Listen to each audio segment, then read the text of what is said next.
எப்பொழுது போல ஒரு அழகான கவிதையோடு இன்னைக்கு கதைய ஆரம்பிக்கலாமா?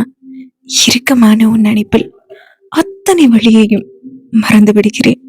என்ன மாயமோ என்ன மந்திரமோ தெரியவில்லை. இந்த கவிதையோட இன்னைக்கு நீங்க கேட்க போற எந்த கதை, நீ தீயா இல்லை தென்றலா கதையோட 82வது அத்தியாயம் கேட்கலாமா? நிலா வெளிச்சம், சில் என்ற காற்று புடவையை இழுத்து போர்த்தியபடி பால்கனியில் நின்று இருந்தால் மது. இரவு 11 மணி இருக்கும். அப்பொழுது ராகவன் உறங்கிக் கொண்டிருந்தவன் கண் விழித்தான். பக்கத்தில் உறங்கிக் கொண்டிருந்த தன் அவளை காணாது பதறி எழுந்தவன் பால்கனியில் மென்விளக்கு எறிவதை பார்த்து அங்கு சென்று மது நின்றிருக்கிறாளா என்று பார்த்தான். மது அங்குதான் நின்றிருந்தாள். இந்த நேரத்துல எங்க நடி பண்ற என்றபடியே மதுவின் பக்கம் வந்து நின்றான் ராகவன். அவனை திரும்பி பார்த்தவளோ தூக்க வரல. அதான் கொஞ்ச நேரம் நின்னுட்டு இருக்கலாமே, நிலவ ரசிக்கலாமேன்னு என்று மது சொல்ல, சரிதான், ஒரு நிலவை ரசிக்கிறதே என்றான் ராகவன். கவிதை என்றாள் மது. உன்ன மாதிரி அழகான பொண்ணு பக்கத்துல இருந்தா கவிதை வரத்தானே செய்யும் என்றான் ராகவன். சரி சரி, ரொம்ப நாளா உங்ககிட்ட ஒரு விஷயம் கேட்கணும்னு நினைச்சேன், இப்போ கேட்கட்டுமா என்றாள் மது. கேளுங்க கண்ணம்மா என்றான் ராகவன். உங்க ஸ்கூல் டைம்ல காலேஜ் டைம்ல யாரையாச்சும் லவ் பண்ணிருக்கீங்களா என்று மது கேட்க, என்னடி இப்படியெல்லாம் கேட்கிற என்றான் ராகவன். கேட்ட கேள்விக்கு பதில் என்றாள் மது. பண்ணியிருக்கேன் என்றான் ராகவன். உண்மையத்தான் சொல்றீங்களா என்றாள் மது. உன்கிட்ட போய் சொல்லணும்னா எனக்கு தோணல என்றான் ராகவன். ஸ்கூல்லையா காலேஜ்லயா என்றாள் மது. ஸ்கூல் படிக்கும்போதுதான் என்றான் ராகவன். ஓ, ஓகே ஓகே என்றாள் மது. அவ்வளவுதானா? அந்த பொண்ணு யாரு, என்ன, எப்படி லவ் பண்ண, எவ்வளவு லவ் பண்ண, இதெல்லாம் கேட்க மாட்டியா என்றான் ராகவன். இப்போ கேட்டா அப்புறம் ஃபீல் பண்ணுவேன், ஸோ நான் அதை கேட்க மாட்டேன், நீங்களும் சொல்ல வேண்டாம் என்று மது சொல்ல, நீ கேட்டிருந்தாலும் நான் சொல்லியிருக்க மாட்டேன் என்றான் ராகவன். ஏன் சொல்லியிருக்க மாட்டீங்க என்றாள் மது. அப்புறம் ஜில்லுன்னு ஒரு காதல் ஜோதிகா மாதிரி அந்த பொண்ணை தேடி நீ கிளம்பிட்டினா என்றான் ராகவன். சரிதான் என்றாள் மது. ரொம்ப குளிரதில்ல என்றான் ராகவன். படிக்கட்டு மாதிரி தேக வச்சிருக்கிறவுக்கு குளிர்தான் என்ன, பொய் சொல்லாதீங்க என்றாள் மது. சத்தியமா குளிருதுடி என்று அவன் சொல்ல, குளிருது அவ்வளவுதானே என்று மது தான் போர்த்தி இருந்த அவளது முந்தைய இழுத்து அவனுக்கும் போர்த்து விட்டாள். அவளை பார்த்து ராகவன், கொஞ்சம் குளிர போயிருச்சு என்றான். இப்போ மொத்த குளிரும் போயிடும் என்றபடியே ராகவனை அணைத்து கொண்டாள் மது. அவனை அணைந்தபடியே நின்றிருந்த அவளுக்கு அந்த முதியவர் சொன்னது ஞாபகம் வர, நான் பக்கத்துல இல்லாம உங்களை விட்டு தள்ளி தூரமா போயிட்டா என்ன பண்ணுவீங்க என்றாள் மது. ராகவனிடம் அமைதி. பதில் சொல்ல மாட்டீங்களா என்றாள் மது. அவள் விழிகளை ஏறிட்டு பார்த்தபடி மதுவை விளக்கி நிறுத்திய ராகவன் அவளின் முகத்தை அவன் கைகளில் ஏந்தியவன், என் வாழ்க்கைக்கான, நான் வாழ்றதுக்கான அர்த்தம் நீ தாண்டி. நீ என்னை விட்டு தூரம் போயிட்டா இந்த காத்து இருக்குல்ல, காத்து, அந்த காத்து மாதிரி எல்லா பக்கமும் உன்னை தேடின அலைவன், என் மூச்சு என்னை விட்டு பிரியற வரைக்கும் என்று அவன் சொல்ல, அவன் கூறியதை கேட்ட மதுவிற்கோ அவனின் காதல் எவ்வளவு பெரியதென்று புரிந்தது. மீண்டும் அவனை இறுக அணைத்துக் கொண்டாள். இதே நேரத்தில் லதாவும் மாயாவும் பார்த்திபனும் தங்களது திட்டத்தை திட்ட ஆரம்பித்திருந்தனர். ஆமா, எதுக்கு இந்த ராகவன் புதுசா 2 பேரை வேலைக்கு எடுத்தான் என்று லதா கேட்க, மாசமா இருக்க பொண்டாட்டிய கவனிச்சுக்க தாத்த என்றாள் மாயா. அண்ணி, இந்த அரண்மனையை ஆள போற அடுத்த வாரிசு வரப்போகுது, என்ன பண்ண போறீங்க என்றான் பார்த்திபன்.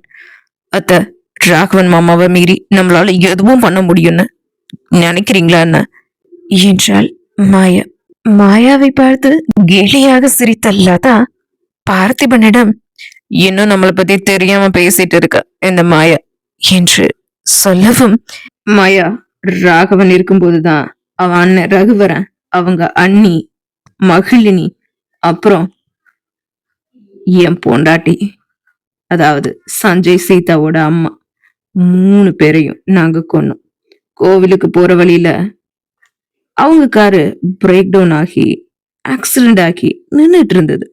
சாக பொழைக்க கிடந்த அவங்க 3 பேரையும் பெட்ரோல் ஊத்தி எரிச்சு கொன்னது நாங்க தான். அப்போ அந்த ராகவன் காப்பாத்துனானா என்ன? இல்லையே. இப்ப மதுவையும் அவ வயித்துல வளர்ற குழந்தையையும் அப்படித்தான் கொல்ல போறோம். அவனால ஒன்னும் பண்ண முடியாது என்று பார்த்திபன் சொல்லவும், அதை கேட்டு அதிர்ந்த மாயாவோ வாயெடுத்து நின்றாள். என்ன பார்த்திபா, இப்படி எல்லா விஷயத்தையும் மாயா கிட்ட சொல்லிட்டியே. இந்த மாயா யார்கிட்டயாவது சொல்லிட்டானா என்று வெள்ளத்தனமாக லதா கேட்க, பயந்து போன மாயாவோ, ஐயோ அத்த, நான் போய் இதை யார்கிட்ட சொல்ல போறேன்? நான் எப்பவுமே உங்க கட்சிதான் அத்த என்றாள் மாயா லதாவின் கையை பிடித்து கொண்டு. மாயா ரொம்ப நல்ல பொண்ணு அண்ணி, இந்த விஷயம் ஒரு துளி கூட வெளியே கசிய விட மாட்டா என்றான் பார்த்திபன். சரி மாயா, நீ போய் தூங்கு. மதுவ கொல்றத பத்தி நாளைக்கு நைட் இதே நேரத்துல இதே மொட்டை மாடியில நம்ம பேசுவோம் என்று லதா சொல்ல, சரிங்க அத்த, பேசுவோம். இப்போ நான் போறேன் என்று மாயா சொல்லிவிட்டு அங்கிருந்து நகர்ந்தாள். ஐயோ ஆத்தாடி, என்ன மனுஷி இவ! பெத்த பையனு கூட பார்க்காம போட்டு தள்ளி இருக்கா. இவ கூட நம்ம இருக்கிறது நமக்கு நல்லது இல்லப்பா.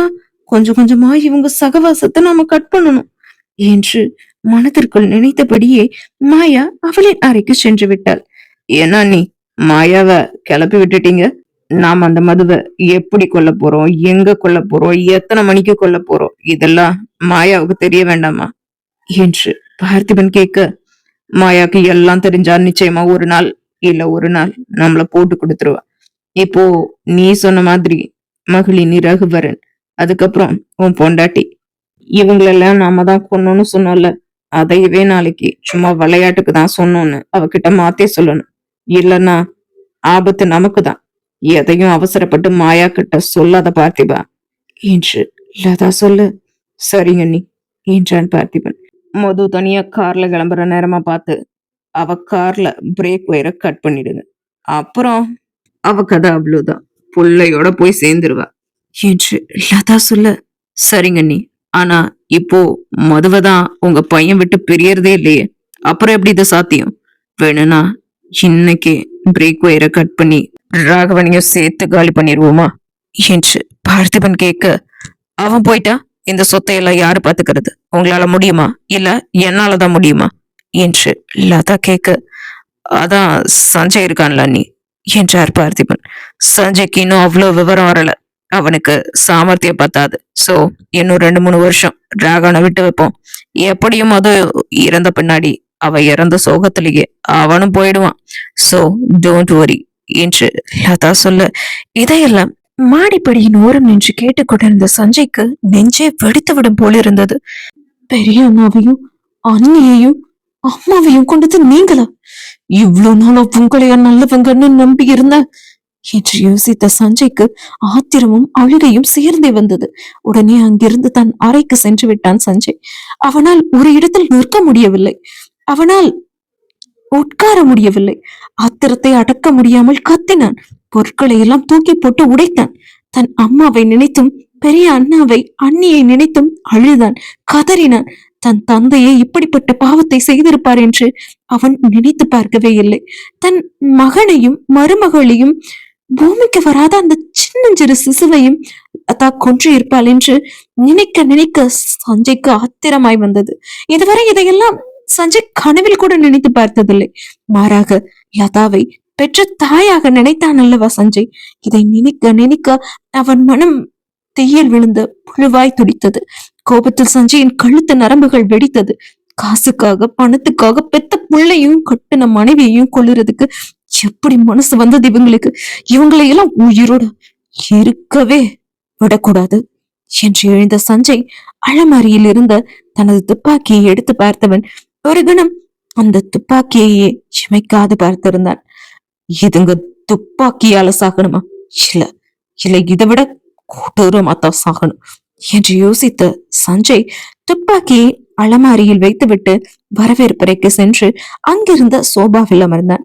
அந்த சமயம் மாடியிலிருந்து பார்த்திபனும் லதாவும் இறங்கி வர அவர்களை பார்த்தும் பார்க்காதது போல் அமர்ந்து கொண்டான் சஞ்சய்.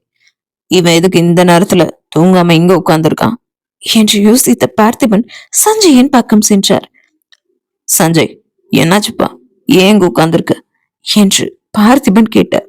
ஒண்ணுலப்பா, உங்களுக்கும் பெரியம்மாவுக்கும் சுகர் இன்ஜெக்ஷன் போடலல்ல, அதான் போட்டுட்டு போய் தூங்கலான்னு என்று சஞ்சய் சொல்ல, சரிப்பா, என் அறையில நான் இருக்கேன், நீ இன்ஜெக்ஷன் எடுத்துட்டு வந்துடு என்று பார்த்திபன் அவர் அறைக்கு செல்ல, பெரியம்மா நீங்களும் உங்க அறைக்கு போங்க, நான் இன்ஜெக்ஷன் எடுத்துட்டு வந்துடுறேன் என்று சஞ்சய் சொல்ல, சரி சஞ்சய் என்று லதாவும் அவளின் அறைக்கு சென்று விட்டார். அடுப்படிக்கு சென்று குளிர்சாதன பெட்டியிலிருந்த இன்சுலினை எடுத்த சஞ்சய் அந்த மருந்தோடு வேறொரு மருந்தையும் கலந்தான். 2 ஊசியிலும் வேறு ஒரு மருந்தை வேறு வேறு விதமாக கலந்தவன் பார்த்திபன் அறையின் பக்கம் சென்றான். பார்த்திபனின் அறை கதவை தட்டினான் சஞ்சய். உள்ளவா சஞ்சய் என்றார் பார்த்திபன். ஊசியோடு உள்ளே சென்ற சஞ்சய் மத்தையில் அமர்ந்திருந்த தன் தந்தைக்கு ஊசியை போட்டுவிட்டு அங்கிருந்த நாற்காலியில் கால் மேல் கால் போட்டபடி அமர்ந்தான். சஞ்சய் அமர்ந்திருப்பதை பார்த்த பார்த்திபன், என்னப்பா தூங்க போகலையா என்று கேட்டவர் நெஞ்சை பிடித்து கொண்டார். அடுத்த கணம், என்னமோ என்னமோ பண்ணது சஞ்சய், நெஞ்சு வலிக்குது சஞ்சய், சஞ்சய் என்றபடியே நத்தையிலிருந்து தடுமாறி கீழே விழுந்தார் பார்த்திபன். சஞ்சய், சஞ்சய், உடம்புல யாரோ குத்தினா போல வலிக்குதுப்பா, தலையெல்லாம் வெடிக்கிறா போல இருக்குதுப்பா என்றபடியே மயங்கி விழுந்தார் பார்த்திபன். அவர் மூக்கு காதில் எல்லாம் ரத்தம் கசிந்தது. அடுத்த சில மணித்துளிகளில் அவர் உயிரும் துடிக்க துடிக்க பிரிந்தது. நாற்காலியில் கைக்குற்றி எழுந்த சஞ்சய் அடுத்தது லதாவின் அறையை நோக்கிதான் சென்றார். லதாவின் அறை கதவை தட்டினான் சஞ்சய். உள்ளவா சஞ்சய் என்றாள் லதா. பெரியம்மா இன்ஜெக்ஷன் என்றான் சஞ்சய். போடுப்பா, டெய்லியும் இந்த இன்ஜெக்ஷன் போடுறது ரொம்ப கஷ்டமா இருக்குப்பா என்றபடியே மத்தையில் அமர்ந்தாள் லதா. கவலைப்படாதீங்க பெரியம்மா, நாளையிலிருந்து இன்ஜெக்ஷன் போட வேண்டியது இருக்காது என்று சஞ்சய் சொல்ல, என்னப்பா சொல்ற என்றாள் லதா. ஒண்ணுல பெரியம்மா என்றான் சஞ்சய் லதாவிற்கு ஊசியை போட்டுக்கொண்டே. பெரியம்மா, நீ பிரெக்னண்டா இருக்காங்க. ரகுவரன் அண்ணா குழந்தையும் உயிரோடு இருந்திருந்தா இந்நேரம் அந்த குழந்தைக்கு 3 வயசு இருக்கும்ல என்று சஞ்சய் கேட்க, அது அது வந்து ஆமாப்பா, ஆனா இப்போதான் அந்த குழந்தை இல்லை என்று லதா சொல்ல, ஆமா உயிரோட இல்லை. இல்லல்ல, கொன்னதே நீங்க தானே, அப்புறம் எப்படி உயிரோட இருக்கும் அந்த குழந்தை என்றான் சஞ்சய். என்னப்பா சொல்ற? நான் நான் கொன்னனா என்றாள் அதிர்ச்சியாக லதா. உங்க வயிற்றுல தானே ரகு அண்ணா பிறந்தார். பெத்த புள்ளைய எப்படி கொல்ல உங்களுக்கு மனசு வந்தது என்று சஞ்சய் கேட்க, சஞ்சய் என்று லதாவிற்கு அதற்கு மேல் பேச்சு வரவில்லை. என்ன பெரியம்மா, பேச்சு வரலையா? பேச முடியலையா? பேச முடியாது. இன்னும் 1 மணி நேரத்துல உங்க உடம்புல இருக்க ஒவ்வொரு செல்லும் வெடிக்கும். நரக வேதனைய நீங்க அனுபவிச்சு செத்து போயிடுவீங்க. என்ன வாங்க போங்க, நீ எல்லாம் இந்த உலகத்துல வாழுறதுக்கே தகுதி இல்லாத பொம்பளை. உன்னை எல்லாம் நல்லவன்னு நினைச்சு அம்மா ஸ்தானத்துல வச்சிருந்தனே, நீ எல்லாம் அம்மா இல்ல, அரக்கி, பணத்தாசை பிடிச்ச அரக்கி. நீ எல்லாம் உயிரோட இருந்தா இந்த அரண்மனையே சுடுகாடாக்கிடுது. அதுக்குதான் உனக்கும் எங்க அப்பனுக்கும் ஊசில இன்சுலினோட வேற ஒரு மருந்த கலக்கி கொடுத்திருக்கேன். இப்போதான் எங்க அப்பனுக்கு ஊசியை போட்டு அவன் துடிக்க துடிக்க சாகுறத கண்ணால பார்த்துட்டு வர. நீ சாகுறதெல்லாம் என்னால பார்க்க முடியாது. ஏன்னா உன்னை என் அம்மா ஸ்தானத்துல வச்சுட்டேன், அம்மாவாவே நினைச்சிட்டேன். இங்க இருந்து நீ சாவறத பார்த்தேன்னா காப்பாத்தினாலும் காப்பாத்திடுவேன். அதனால நீ சந்தோஷமா சாவு. நான் வெளியே வெயிட் பண்றேன் என்று சஞ்சய் விறுவிறுவென்று அந்த அறையை விட்டு வெளியேறி வரவேற்பறையில் இருந்த சோபாவில் அமர்ந்தான். வழியில் துடித்துக் கொண்டிருந்த சஞ்சயின் மனது லதா பார்த்திபனை பழி வாங்கியும் இன்னும் வலித்துக் கொண்டிருந்தது. தன் அண்ணன் அண்ணி அம்மாவின் சாவிற்கு நீதி கிடைத்து விட்டதாய் அவனால் நிம்மதி அடைய முடியவில்லை. கண்களில் கண்ணீர் வழிந்து கொண்டிருந்தது சஞ்சய்க்கு. ஏமாற்றத்தின் வழி, 3 உயிர்களை பறிகொடுத்ததன் வேதனை, எல்லாவற்றின் வழிபாடுதான் சஞ்சயின் கண்ணில் கண்ணீராய் வழிந்து கொண்டிருந்தது. பணம் மட்டுமே வாழ்க்கை என, அந்த பணத்தை நான் மட்டுமே ஆள வேண்டும் என பணத்தாசை பிடித்த பேய்களின் மரணம் வதம் என்று முடிந்தது. விழிகளில் இருந்த நீரை அவன் தோள்பட்டையின் சட்டை துணியில் துடைத்துக் கொண்டு எழுந்த சஞ்சய் லதாவின் அறை கதவை திறந்தான். மத்தை மேல் சடலமாய் கிடந்தாள் லதா. பெருமூச்சு ஒன்றை விட்டுக்கொண்டு கண்களை மூடி திறந்த சஞ்சய் தன் அறைக்கு சென்று விட்டான். இங்கு சில மனிதர்கள் காசிற்கும் பணத்திற்கும் பதவிக்கும் ஆசைப்பட்டு அப்பாவி உயிர்கள் எத்தனையோ ஆயிரம் பேரை கொன்று குவிப்பதையெல்லாம் செய்தித்தாள்களை தினம் தினம் பார்த்து கொண்டேதானே இருக்கிறோம். லதாவின் பார்த்திபனின் மரணம் அவசியமானதுதான். அடுத்த நாள் காலை, ஐயோ ஐயா, இங்க வந்து பாருங்க என்ற முத்துவின் அலறலில் அறையை விட்டு வெளியே வந்தனர் அனைவரும். ராகவன் மதுவும் மாடியிலிருந்து இறங்கி வர சீதா, மாயா, காமாட்சி, மணி என அனைவரும் வரவேற்பறைக்கு வந்து விட்டனர். என்னாச்சு முத்து அண்ணா, ஏன் சத்தம் போட்டீங்க என்று மது கேட்க, அம்மா, லதா அம்மாவும் பார்த்திபன் ஐயாவும், லதா லதா அம்மாவும் பார்த்திபன் ஐயாவும் அவங்க அறையில அவங்க அறையில என்று வார்த்தைகளை விழுங்கிக் கொண்டிருந்தார் முத்து. முத்துவை புருவம் சுருங்கி பார்த்த ராகவன் தாமதிக்காது லதாவின் அறைக்குள் நுழைந்தான். லதா அங்கு இறந்து கிடப்பதை பார்த்ததும் அவன் அறையை விட்டு வெளியே வந்தான். வெளியே வந்த ராகவன் பார்த்திபன் அறையிலும் சென்று பார்த்தான். பார்த்திபனின் உடல் எல்லாம் ரணமாக இரத்த வெள்ளத்தில் கிடந்தார். இவர்கள் இருவரின் இறப்பையும் ராகவன் எதிர்பார்க்கவில்லை. என்னகாச்சு என்றபடியே மது பார்த்திபனின் அறைக்குள் வந்தாள். பார்த்திபன் இறந்து கிடப்பதை பார்த்து அலறிவிட்டாள் மது. மது என்று ராகவன் அவளின் கையை பிடிக்க மது மயங்கி சரிந்தாள். மது மயங்கியதை பார்த்து அவளின் பக்கத்தில் வந்த சீதா இறந்து கிடக்கும் தந்தையை பார்த்து அவரின் பக்கத்தில் போக ஒரு அடி எடுத்து வைக்க, வேண்டா சீதா என்று சீதாவின் கையை பிடித்து நிறுத்தினான் ராகவன். வலது கை அணைப்பில் மது இருக்க இடது கையால் சீதாவை பிடித்து தடுத்திருந்தான் ராகவன். அண்ணா, அப்பா என்று அழ ஆரம்பித்து விட்டாள் சீதா. சீதா, அழாத, பாடி பக்கம் போகாத, போலீஸ் வரட்டும், அதுக்கப்புறம் பார்த்துப்போம் என்று ராகவன் சொல்ல, மயங்கி கிடந்த மதுவை தூக்கி சென்று ஒரு அறையில் படுக்க வைத்துவிட்டு வந்தான் ராகவன். அதை தொடர்ந்து வாசுவிற்கு அழைத்து விஷயத்தை ராகவன் சொல்ல, வாசுவும் திவ்யாவும் வந்துவிட்டனர். காவலர்களுக்கும் தகவல் சொல்லிவிட ஒரு காவலர் படையே அரண்மனை வாசலில் குவிந்தது. அப்பொழுதுதான் சஞ்சய் எழுந்து நெட்டி முறித்தவாறே படியிலிருந்து இறங்கி வந்தான். சீதாவை சமாதானப்படுத்திக் கொண்டிருந்தாள் திவ்யா. காவல் அதிகாரி சத்திரியனிடம் ராகவன் பேசிக்கொண்டு நின்றிருந்தார். சஞ்சய் பதட்டமில்லாமல் இறங்கி வருவதை அங்கிருந்த அனைவரும் பார்த்து அதிர்ச்சி அடைந்தனர். வரவேற்பறைக்கு வந்த சஞ்சய் அங்கிருந்த வாசுவிடம், என்ன மாம்ஸ், என்னாச்சு? ஏன் இவ்ளோ போலீஸ்காரங்க வந்திருக்காங்க? எதுவும் பிரச்சனையா என்று சஞ்சய் கேட்க, என்னடா எதுவுமே தெரியாத உனக்கு? உன் அப்பாவும் பெரியம்மாவும் அவங்க அறையில இறந்து கிடக்குறாங்க என்று வாசு சொல்லவும், என்ன மேம் சொல்றீங்க, உண்மையாவா என்றான் சஞ்சய். உண்மைதாண்டா, போய் பாரு என்று வாசு சொல்ல, லதாவின் அறையிலும் பார்த்திபன் அறையிலும் சென்று பார்த்து வந்த சஞ்சய் வாசுவின் பக்கம் வந்து, ஆமா மாம்ஸ், இது எப்படி நடந்திருக்கும்? யாரு 2 பேரையும் போட்டிருப்பாங்க என்றான் சஞ்சய் கூலாக. டேய், நீ பேசுறத பார்த்தா ஒன்னும் சரியா படலையே. செத்து கிடக்கிறது உன்னோட பெரியம்மாவும் அப்பாவுண்டா என்று வாசு சொல்ல, அண்ணிய பொண்ணுன்னு கூட பார்க்காம விபச்சார விடுதிக்கு அனுப்புன ராட்சசி தானே இறந்து கிடக்கிறது. அவங்க இறந்ததை நினைச்சு நான் ஏன் கவலைப்படணும்?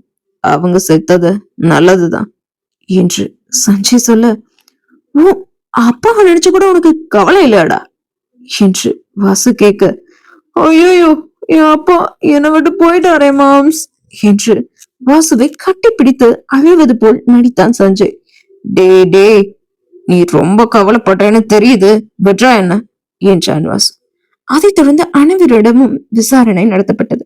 பார்த்திபனும் லதாவும் ஒரே நேரத்தில் இறந்தது அனைவருக்கும் அதிர்ச்சிதான்.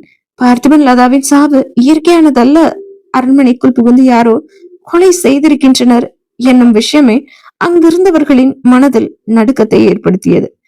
காலை 10 மணி இருக்கும். இறந்த இருவரின் உடலும் அரசு மருத்துவமனைக்கு எடுத்துச் செல்லப்பட்டு பிரேத பரிசோதனை செய்யப்பட்டு அடக்கமும் செய்யப்பட்டது. யாரோ அரண்மனைக்குள் புகுந்து லதாவையும் பார்த்திபனையும் கொன்றிருப்பதாகத்தான் எல்லோரும் நினைத்திருந்தனர். ஆனால் சஞ்சயின் நடவடிக்கை வாசுவிற்கு ஏதோ சரியா படவில்லை. அதனால் ராகவனிடம் இந்த விஷயத்தை சொல்லிவிட்டான். ராகவனுக்கும் அதே சந்தேகம்தான். இரவு 8 மணி இருக்கும். அரண்மனையில் பேரமைதி நிலவியது. ஒருவருக்கொருவர் பேசிக்கொள்ளவே இல்லை. யாருங்க இப்படி பண்ணிருப்பா, எப்படி இது நடந்திருக்கும் என்று மது ராகவனிடம் கேட்க, ராகவன் சஞ்சயையே பார்த்து கொண்டு உட்கார்ந்திருந்தான். சஞ்சய் தன் கைபேசியில் இன்ஸ்டாகிராமில் ரீல்ஸ் பார்த்து கொண்டிருந்தான். என்னங்க, நான் உங்ககிட்டதான் கேக்குறேன் என்றாள் மது. அனிமா, அண்ணாக்கு எப்படி தெரியும்? அதான் அண்ணா ஃப்ரெண்ட் சத்ரியன் சார் விசாரிச்சுட்டு சொல்றேன்னு சொல்லி இருக்காருல என்றான் சஞ்சய். அவரு எப்ப சொல்லுவாரோ சொல்லட்டும், ஆனா எனக்கு பயமா இருக்கு. இவ்ளோ காவலர்கள் நம்ம வீட்டை சுத்தி இருந்தோம், இவ்ளோ பாதுகாப்பு இருந்தோம், எப்படி இது நடந்திருக்கும், அதான் யோசனையா இருக்கு என்று மது சொல்ல, அனிமா, இப்போ நீங்க பிரெக்னெண்டா இருக்கீங்க, இப்படி எல்லாம் யோசிக்க கூடாது, மனச போட்டு அலட்டிக்க கூடாது, ஹாப்பியா இருக்க வேண்டிய நேரம் இது என்று சஞ்சய் சொல்ல, சஞ்சயை அங்கிருந்த வாசு, திவ்யா, சீதா, ராகவன் என அனைவரும் அதிர்ந்து பார்த்தனர், மாயா உட்பட. மாயாவிற்கோ லதாவும் பார்த்திபனும் இறந்து கிடந்தது அவ்வளவு பெரிய அதிர்ச்சி. ராத்திரிதான் மதுவை கொல்லணும்னு 2 பரிசுகளும் சேர்ந்து திட்டம் போட்டுட்டு இருந்ததுங்க. காலையில எழுந்து பார்த்தா 2 செத்து கிடக்குதுங்க. யார் இதை செஞ்சிருப்பா? இந்த சஞ்சய் ரொம்ப கூலா இருக்கிறத பார்த்தா ஒருவேளை இவங்க 2 பேரையும் போட்ட தெய்வம் தானோ என்று சரியாக கணித்து விட்டாள் மாயா. ஆனால் அதை வெளியே சொல்லவில்லை அவள்.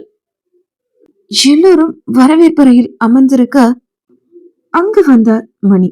தம்பி, இரவு உணவு தயாராயிடுச்சு, சாப்பிடலாமே என்று மணி சொல்ல, ஏன்னா எனக்கு மணியை நான் சீக்கிரமே டின்னர் ரெடி பண்ணிட்டீங்க என்று சஞ்சய் கேட்டபடியே எழுந்து நிக்க, இல்ல தம்பி, காலையில இருந்து யாருமே சாப்பிடல, அதனாலதான் சீக்கிரமே இரவு உணவை தயார் செஞ்சுட்டோம் என்று மணி சொல்ல, சரி ஓகே, எல்லாரும் சாப்பிட போலாமா என்றபடியே தன் கைபேசியை ஃபேன் பாக்கெட்டில் வைத்தபடி எழுந்தான் சஞ்சய்.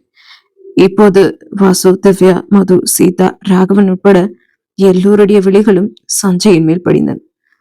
தன்னை ஒரு சேர அனைவரும் பார்ப்பதை பார்த்த சஞ்சய், என்ன அப்படி பாக்குறீங்க? செத்தவங்களையே நினைச்சிட்டு சாப்பிடாம இருந்தா நம்ம வயிறு பாவம்ல, சோ சாப்பிட்டுதான் ஆகணும், எல்லாரும் எழும்புங்க, சாப்பிடுவோம். சஞ்சய் சொல்றதும் சரிதானே, எல்லாரும் எழுந்துறீங்க, சாப்பிட போவோம் என்றபடி ராகவனும் எழுந்தான்.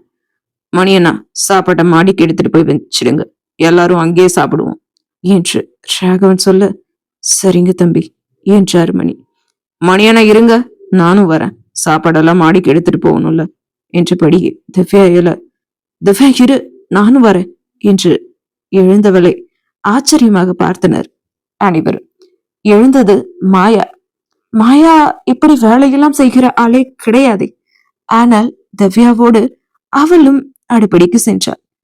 லதா பார்த்திபனின் மரணம் மாயாவின் மனதில் நடுக்கத்தை கொண்டு வர நல்லவர்களின் கூட்டத்தோடு கைகோர்க்க முடிவெடுத்து விட்டாள் மாயா. மொட்டை மாடி, நிலா வெளிச்சம், ராகவன், சஞ்சய், வாசு, திவ்யா, மது, மாயா என்று அனைவரும் தரையில் அமர்ந்திருக்க அவர்களை சுற்றி மீனாட்சி, முத்து, மணி மூவரும் நின்றிருந்தனர். அவர்களை பார்த்த ராகவனோ, நீங்க 3 பேரும் ஏன் நினைக்கிறீங்க, வந்து உட்காருங்க என்றான் ராகவன். இல்ல தம்பி, நாங்க எப்படி என்று தயங்கினார் முத்து. காமாட்சி அம்மா வாங்க, வந்து உட்காருங்க என்று அவரின் கையை பிடித்து அழைத்து வந்து காமாட்சியை மது தன் பக்கம் அமர வைக்க, முத்துவையும் மணியையும் வாசு அழைத்து வந்து அமர வைத்தான். சஞ்சய்க்கும் ராகவனுக்கும் நடுவில் சீதா அமர்ந்திருக்க அவளின் முகத்தில் அவ்வளவு சோகம் குடியிருந்தது. பார்த்திபனின் லதாவின் மரணத்தை ஏற்க முடியாமல் அழுது கொண்டே இருந்தாள் சீதா. சீதாவை எப்படி சமாதானப்படுத்துவது என்று தெரியாமல் முடித்துக் கொண்டிருந்தனர் ராகவனும் சஞ்சயும். இனி என்னவெல்லாம் நடக்கப் போகிறது, நீ தீயா இல்லை தென்றலா, இந்த கதையில் என்பதை நாம் அடுத்த அத்தியாயத்தில் பார்ப்போம்.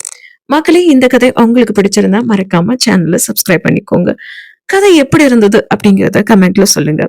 கதை கேட்க ஆர்வமுள்ள உங்களுடைய தோழர்களுக்கும் தோழிகளுக்கும் மறக்காம இந்த கதையை ஷேர் பண்ணி விடுங்க. நாளைக்கு சந்திப்போம். பபாய் அண்ட் டடா.